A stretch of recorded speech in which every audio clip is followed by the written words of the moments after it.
first two Game Boy Mega Man games are kinda lacking. The first one is balls hard and kinda janky. The second one, made by a completely different developer, was just way too easy and had some issues with the music. Then Mega Man 3 comes in, and in North America with a suspiciously familiar cover art. Mega Man 3 takes off right where the last one left us. This time with 4 Robot Masters from NES Mega Man 3, and after a brief Dr. Wily mid-level, another 4 Robot Masters from NES Mega Man 4. The quality of this game is a major jump from Mega Man 2. The graphics are actually quite good, even for a Game Boy title, and the gameplay and difficulty are cranked up to Mega Man standards. Almost. The music is pretty much a direct rip from the NES games it takes content from, with a few really good original tracks sprinkled in. Mega Man 3's level design is mostly pretty interesting and has some good challenges here and there. Like a lot of Mega Man games, the levels are harder than the bosses. The enemy placement is tricky, and it's kind of fun to see basic baddies from 2 Mega Man games in the same place. The Robot Master battles are pretty easy. I only resorted to using weakness weapons a few times to get by.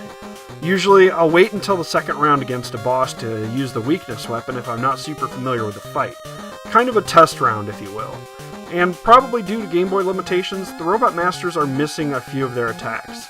And they're a lot easier and more predictable, and having the ability to charge your Mega Buster, which, oh yeah, it's a thing in this game, makes the fights pretty easy. The Dr. Wily fight I thought was stupid unfair, and I was really pissed at it to begin with. But then I realized I was being an idiot, and just not seeing the super simple pattern laid out before me. Yeah. The fights being easy wasn't really a bad thing, though. They were pretty fun. I mean, I liked them. Overall, it's a pretty decent Mega Man experience for portable, but there are some minor issues, mostly due to the small screen size. There are a lot of very cramped areas that would normally be a breeze in a console game, but here, they're just so tight that you have to be super precise with your jumps. Sometimes that's cool, but other times it just gets very frustrating. And honestly, the control of Mega Man just isn't very good. He feels stiff and sluggish compared to the more crisp controls of the NES. It's passable though, and only hinders my enjoyment of the game a little bit. Now, I've only played through this game twice. The first time I played it, I did so on stream, and I had a hell of a time with it. I died constantly, and I was actually kinda mad at it.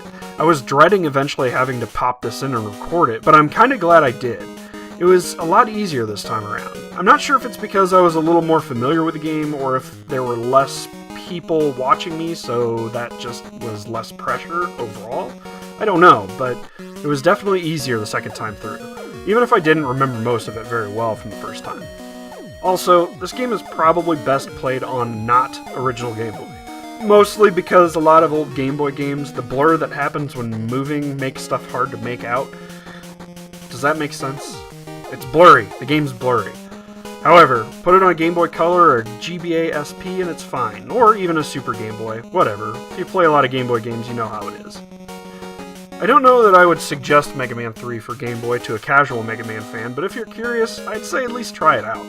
Definitely not a must-play, but it's good enough to give it a go. Thanks for watching. Later.